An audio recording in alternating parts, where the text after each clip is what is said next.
We've got Scott Waller, President and CEO of the Mississippi Economic Council, John McKay, President and CEO of the Mississippi Manufacturers Association, and Derek Easley, President and CEO, Business and Industry Political Education Committee, also commonly known as BIPEC. Gentlemen, good morning. Thanks for coming on. Good morning. Morning. Hey, good morning. Thanks for having us. All right, so Scott, I'm going to start with you. Tell us what brought you guys together. Tell us about this new effort. Well, the effort, which has been branded as Business Alignment 2026, really we started having conversations about 3 or 4 years ago, first within the MEC board arena, and then conversations that I had with John and Derek and other leaders of how we could better partner, particularly on issues that we all had the same interest in as it related to, go back to 2020 with COVID, when we had the COVID business liability legislation that was taking place. That was something that was very important to the business community. You know, we had a lot of stuff going on that session. If you may recall, there was a change in the state flag. Yeah. So Derek's organization was very involved in helping do that. But John and myself were kind of there together every step of the way. We kind of set out on that process to make sure there were no decisions made without kind of all three of us being around the table to talk about it. And that kind of laid the groundwork for where we are today of how we build real partnerships and then ultimately what that might lead to. So when I first, reached out to John and Derek about this idea that was one of our strategic goals within MEC of, we have a wonderful business community, but it is a small business community in terms of resources, and how we better utilize those resources in a more effective way for our members is kind of what led to these discussions to say, hey, what does this need to look like as we go forward? And we were basing it on the fact that there are 29 states across the country that have the functions that our three organizations kind of oversee under one umbrella. And so when you look at it from that perspective, while no organization is going to be just like any other as it relates to business, organizations, that associations, it does help us benchmark what some of those are doing to say, hey, how would that work in Mississippi? What would be best? And kind of pick and choose the best and create a really strong organization. So, John, as President, CEO of Mississippi Manufacturers Association, you've got peers that represent other similar industry associations like that, of course, all partner with and work alongside the Mississippi Economic Council. Why MMA? Well, yeah, no, it's a great question. And I think kind of to Scott's point, the main objective in the early conversations and even where we are now, it's all about how do we bring more value to those businesses and industry around the state to enhance their voice and better utilize their resources. I mean, this coming from business, these individual businesses make investments in our organizations and they expect a return. Sure. And we're all the good thing and the interesting thing about this process is you're looking at three organizations that are very strong. A lot of times when you see discussions like this, you might have an organization that might be faltering or in some way in trouble. And we're very unique here where we have very strong organizations in themselves, and our memberships are very strong. But going back to what Scott mentioned, there's a lot of overlap there. And so these individual businesses invest in all three of us. And that's really when we started looking around saying, could we do this in a better, more efficient way and provide a higher level of value? Yeah. And whether you're talking about the auto sector or the wood product sector or, metal fabrication, across the manufacturing base, I think you find a lot of folks that understand that the better that the industry does in Mississippi, and manufacturing is the engine of Mississippi's economy, the better they do, the better all of the other ancillary businesses do, whether you're talking about banking and finance, hospitality and tourism. Go down the list of the broader membership of MEC. They all thrive when industry's thriving. Get it. What about you, Derek? How does this fit BIPEC's strategy and goals and just what you have been doing to this point? Yeah. Well, and kind of like Scott alluded to about what other states do. For the most part, state chambers around the country do have a political arm and get involved in elections and candidate recruitment, all the things that BIPEC is known for. It's interesting, BIPEC was founded in 1980 from kind of a spinoff from the Manufacturers Association, where the leadership at the time in 1980 realized we need an entity that is the political voice for the business community. So that's what BIPEC has been doing since 1980, involved in elections, candidate recruitment. I'm sure we were very involved in helping elect State Senator Branning to the Supreme Court. Our organization identifies not only legislators and folks for statewide office, but also on the appellate courts for the folks that we feel are best for being fair and impartial and not do anything to hurt the business climate. So those are the types of things that BIPEC has traditionally done that a lot of state chambers also do. So when we started down this road in these discussions, it would be a natural fit down the road possibly to have one unified organization that is, yes, it's the state chamber, yes, it represents the manufacturing community because of the things that John just pointed out, how important that is to the state. But also, in order to have all those things succeed, you got to have a business climate that allows for that. And we think that's what BIPEC could bring to the table in a unified organization. How will this change, Derek, what you've been doing just as an independent organization now being part of and merging into and consolidating with these other two? Well, I think it'll strengthen the voice that we already have. I mean, I'm going to brag on BIPEC. I think we've had a lot of successes over the past few election cycles, and I see that continuing. But I also see it, again, so it's it'll be a lot easier, in my opinion, for folks who understand the important role that elections have for the business community to understand, okay, this is the one organization in Mississippi that we need to belong to because we understand the successes that we need in elections. Okay. Yeah, get it. And can I add to that, too? Please, Scott. And I think the reason that, to his point, when we first started having discussions with the MEC Board of Directors, we brought in an outside consultant, and we got into the political conversation. And the question in the room was asked, how many state chambers across the country are involved in the political process? And the consultant's answer shocked most people around the room. They said, everybody but MEC.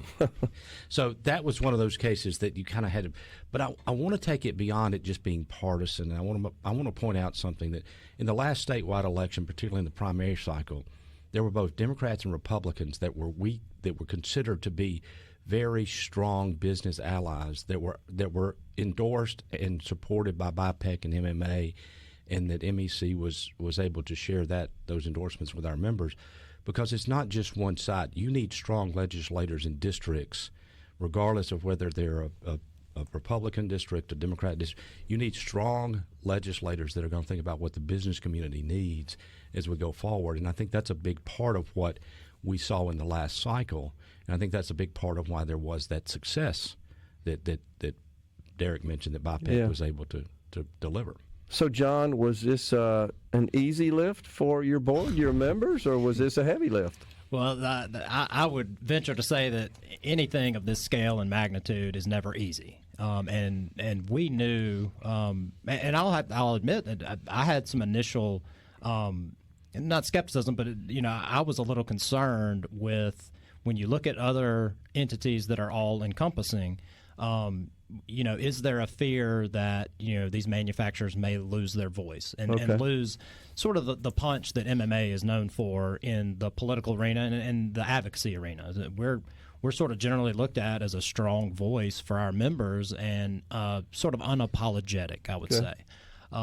And when you started to look at not only the cross membership relationships that our individual manufacturers have with these three organizations, you just start looking, and it makes a lot more sense that not only would their voice not be diminished, but if you did the things that we're talking about doing and that we're actively exploring right now, you would really have an enhancement there, and you would have not only the individual businesses and industry that are a membership and bring their voice to the table to explore policy solutions for the state of Mississippi, but then you have the resources as well. And when you have all that under one umbrella, I really think that's when the level and that voice at the Capitol and in Washington and those things really takes it to the next level. Okay. All makes sense. We got a break right here. You guys are here with us, right? Yep. Yeah. We're here. Because we got a lot more to talk about. Absolutely. We'll be right back with you in the Element Wealth studio. Stay with the studio. We're visiting with Scott Waller, John McKay, and Derek Easley. These three gentlemen run respective business, economic-oriented organizations, really work to promote economic growth in our state. Of course, the Mississippi Economic Council serves as the state chamber of commerce. John with the Mississippi Manufacturers Association, and Derek with BIPEC, that is a little different, I would say, Derek, than the other organizations from the perspective that you have been getting more involved in political candidate, you said, recruitment, advocacy, campaigns, and so forth. And of course, BIPEC is known for a few different things. Of course, I think one, if you talk to legislators, the first thing I think with BIPEC, they think the scorecard. The scoring, yeah, sure. And which we at the end of every session, we get business groups like MEC and MMA around the table and look at votes and then come up with our grading system to make sure business owners have an idea of how pro-business their legislators are. But we do other things. Obviously, election years are a busy time for us, we don't lobby. Of course, I'm a recovering lobbyist. I was the lobbyist for the Realtors Association for 10 years. Right. We're active at the Capitol, but we don't have a legislative agenda, which is going to be unique, I think, moving forward with this perhaps Business Alignment 2026. I think you will see, under this new umbrella, I do think, just for example, maybe the scorecard, is directly tied to whatever the legislative agenda is for that session. Okay. So when does this become effective, the combination of these three organizations, and then tell us about kind of the roadmap, The roadmap, I think, is the important thing because no final decisions have been made. I think that's important to point out. What happened was back in August, the MEC board approved a resolution to allow us to go out and work with both MMA and BIPEC and ultimately find a consultant to kind of oversee this operation of really digging into the possibility of bringing these groups together. I think y'all both brought it before your boards in September, if I remember correctly. All three boards of directors have adopted the same resolution to move forward. Okay. So in October, we went out and we had sought some proposals from consultants. We hired a group, TSG Advisors, that's going to oversee this, and it's really laid out as a year-long process. The first part that's taking place right now is we're having listening sessions with primarily the leadership, the board members of the organization that will be extended into others as we go forward to kind of get their feedback and what they see as the positives of this. What are the things that, they kind of ask them questions along the lines of, what is it that you don't want to make sure that your organization that you're involved with, whether it's MEC, MMA, or BIPEC, what you don't lose? By the same token, what is it that might be better to kind of think about rethinking how they do that?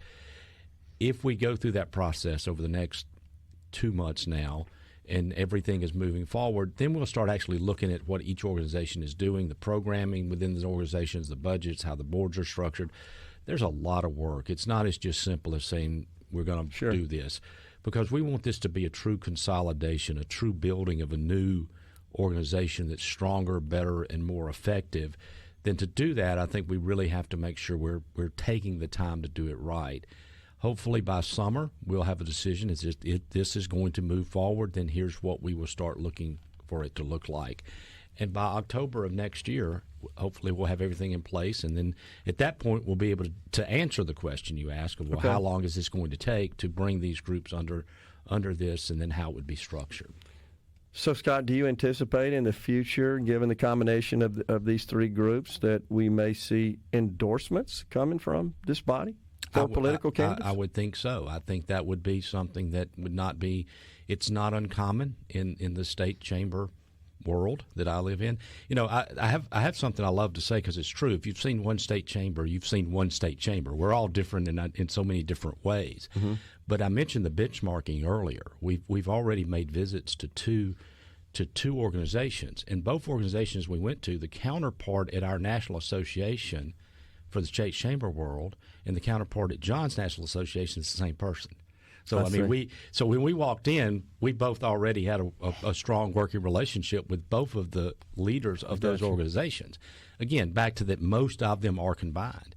So I think when you look at it from what those organizations do, how they're set up, we want to benchmark those all across the country and figure out what are the things that are good, what are the things that we need to maybe avoid. But at the end of the day, most of them are involved in some fashion. It may only be a certain type of endorsement, or it may be – that's really going to be for the new organization's board to determine as we go forward. So, I mean, to just say that there's no yes or no answer, but I would be very surprised if it doesn't have that element to it, because that's what makes the organization stronger. So, John, I mean, aside from just direct endorsement of political candidates, you've taken positions on policy and legislative measures as well. So, I mean, that will continue, right? No, absolutely. And that's the unique thing about this whole discussion and situation is these areas that you just talked about, I'm very comfortable in, because MMA has always traditionally played a role and been very active in those aspects. And so that's certainly something.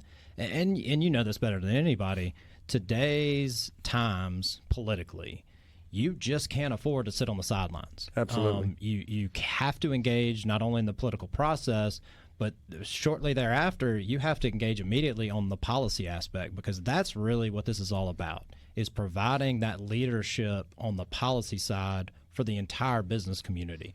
And right now, while I mentioned that we have very strong organizations, we all have very strong reputations, but we all sort of sit in these little silos.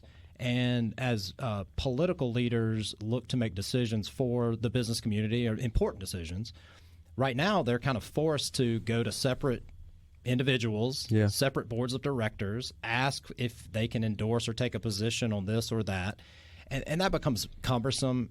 It's time-consuming, where you really need the ability to be way more nimble as a business community to say, all right, here is the issue of the day. This is what's driving the conversations at the Capitol. This is what we need to be plugged in on.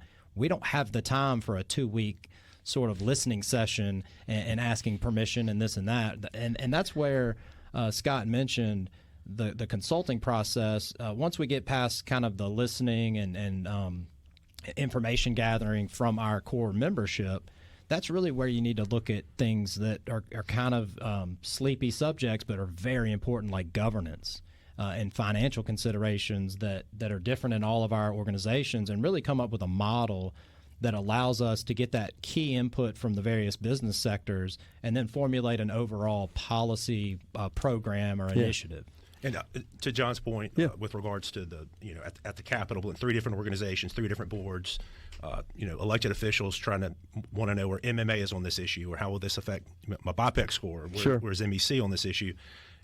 I personally think, and I think the argument can be made, if you have one organization with a very clear position on these legislative matters. Now, the legislators may disagree with that position, and that's fine, but it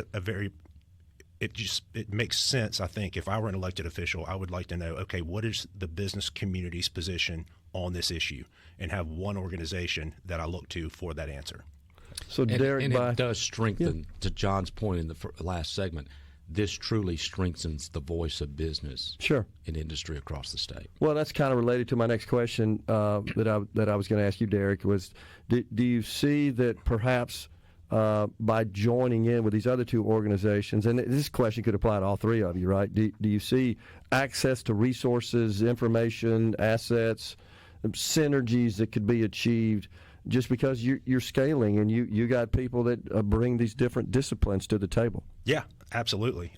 Is that one of the driving reasons I'm thinking for doing this? Yeah, but as John mentioned, we're in a unique position because all 3 organizations, if by summer, if our leadership say no, we don't want to do this, and then we go back to our roles that we currently that we do, and makes sense. And that's fine. But I do think from a resource standpoint, from a political influence standpoint, from a governance standpoint, I think this would make a lot of sense. Yeah.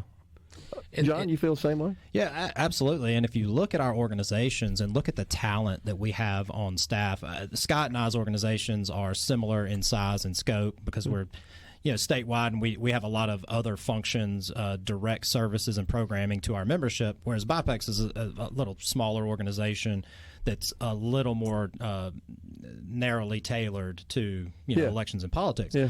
But if you look at the talent on our teams, I think all 3 of us would agree that we are only as strong as the teams that we have around us. Sure. We have incredible talent and skill within our organizations that if you combine all those folks together under one roof, I think the possibilities are limitless on what they can the support that those folks can provide us, whether it's on the memberships and services side where they're engaging with these businesses and providing services, communications, technology, all those things that are key to organizations.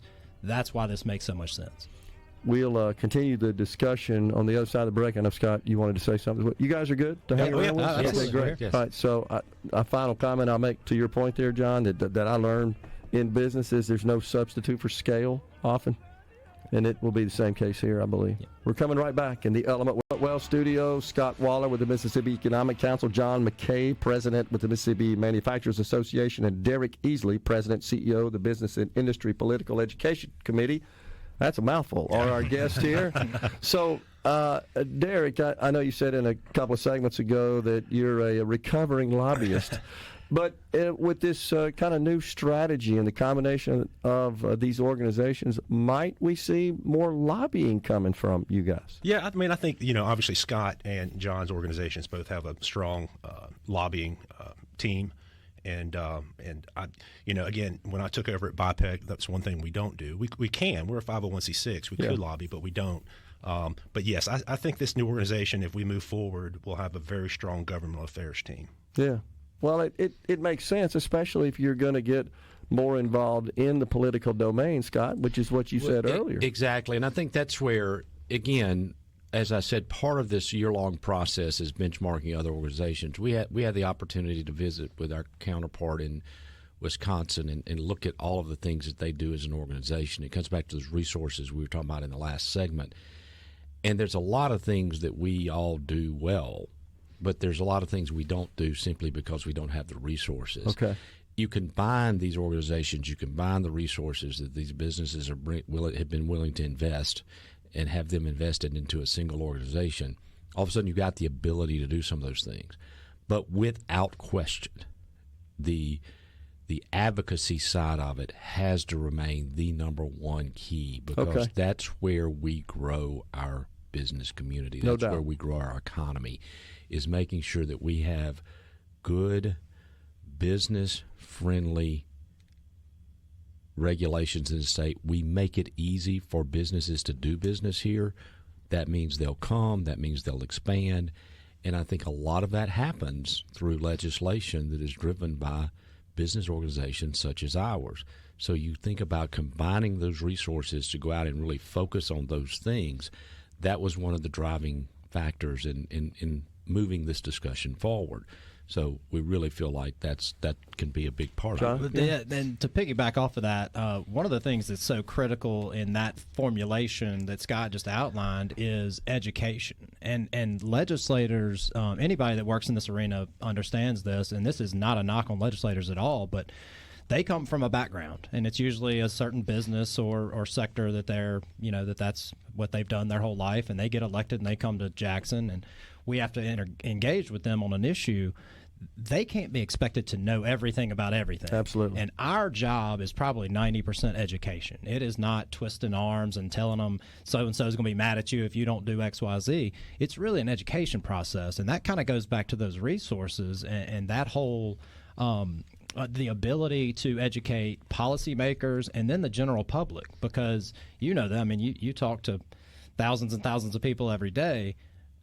Most people have a very limited understanding of all these issues, and they kind of have a gut feeling about some things, but the more that they're able to understand and dig down into an issue, the better it is for the policy outcomes. And that's something that this organization could really do. Well, the good news is, before you go, Derek, is that our economy is extremely sophisticated. It's very diverse. It's very specialized. The challenge for lawmakers is, how in the heck can you get your arms around all that stuff to make policy where you need it and stay away from bad policy? Yep. Yeah, and it's not only the policy side. I think a lot of times what folks may not realize, and all three organizations, including BIPEC, how much we work with state agencies. Yeah, that's a good point. Not just elected officials, but state agencies, so that we make sure we have a regulatory environment that helps our businesses thrive. I know we're talking about we wear different hats and take on different roles with different issues. One issue we were all engaged in over the past couple of years that is kind of near and dear to your heart is sales on software as a service. And that was an issue that it was a problematic issue that we had to sales tax. We had to work with our Department of Revenue, and they were great to work with, and we got those issues solved. So it's not just at the Capitol asking somebody to vote for or against something.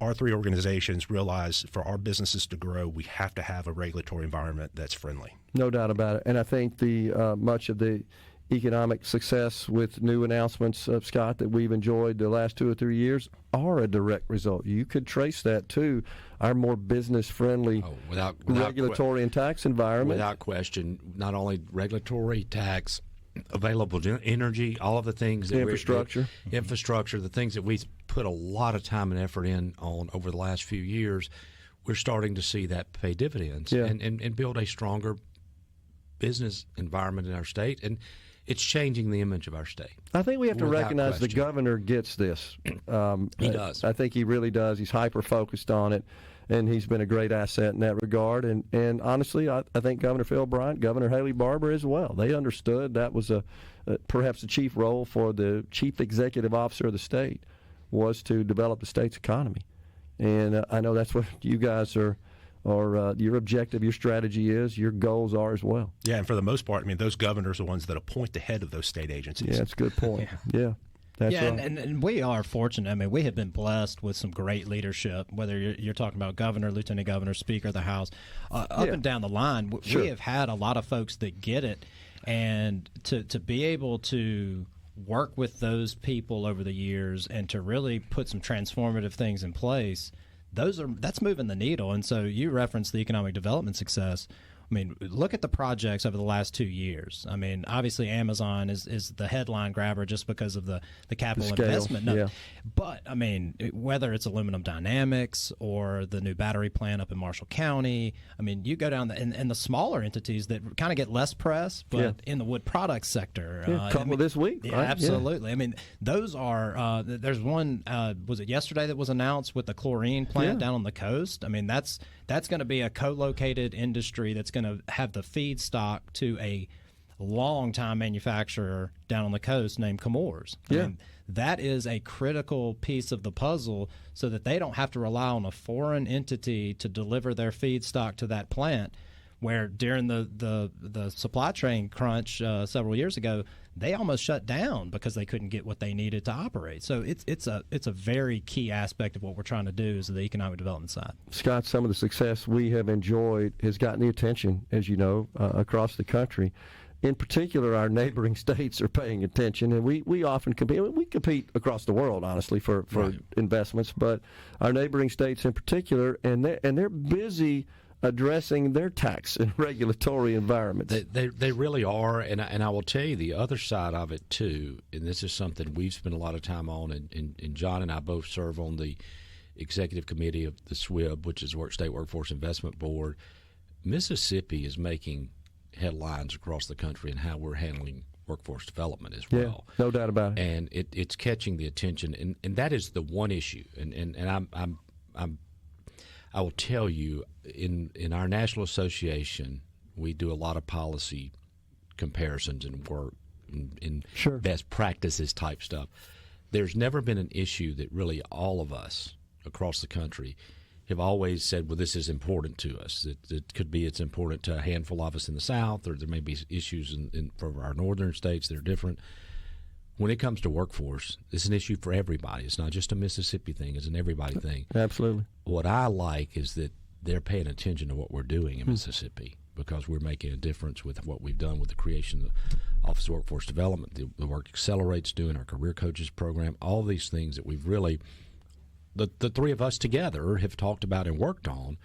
We're starting to see that come together, and we're starting to have people pay attention to what we're doing. So between the economic development wins, the way we're approaching workforce development, the things that's happening in the education arena, all of those things are making a difference as we go forward. And I think that's where, if you have that unified voice from the business community saying, we can't stop this, we got to keep this momentum going, we got to the term you used earlier, let's scale this thing up, let's make it bigger, let's make it better. This is the potential that this organization would have. It's paying dividends. To really lead the way. Derek? Well, I was just going to, talking about, again, the potential of a unified organization, and what that may look like. And again, it'll be next year before we get further down the road to try to look at how this organization might be structured. And John had mentioned visiting Wisconsin and looking at their model. We also visited Arkansas, and Arkansas's model is a little bit different. They do have a manufacturers association and a state chamber, but they have one staff that runs both. Okay. And you know, a lot of the questions we get, I know John gets, is, well, don't you combining the political advocacy of BIPEC and the state chamber makes sense, but why the manufacturers association? Don't you need a standalone manufacturers association? But John, correct me if I'm wrong, the vast majority of the states, their state chamber is their manufacturers association. That's right. Okay. That's right. Interesting. Yeah. But over 30 states have that set up. So how do we compare to them as far as the component of our GDP comes from manufacturing? Yeah, so it's funny. We have referenced Wisconsin. Wisconsin is generally 1 or 2 in the country as far as the concentration of manufacturing on that state GDP. Yeah. We fall in around 6, 7, 8, That's depending what I on thought. what year. Yeah. So it's very strong. Behind very agriculture, comparable. right? That's right. Second biggest industry. That's right. Yeah. Yep. We got one more segment in the hour. If you guys can stay Absolutely. with us, it's Sure. a short one, and we'll wrap this thing up. I've enjoyed it. Appreciate it. We're coming. We've enjoyed our conversation with 3 individuals that are looking closely at combining their organizations: the Mississippi Economic Council, the Mississippi Manufacturers Association, and the Business and Industry Political Education Committee. So we got the session around the corner here, Scott.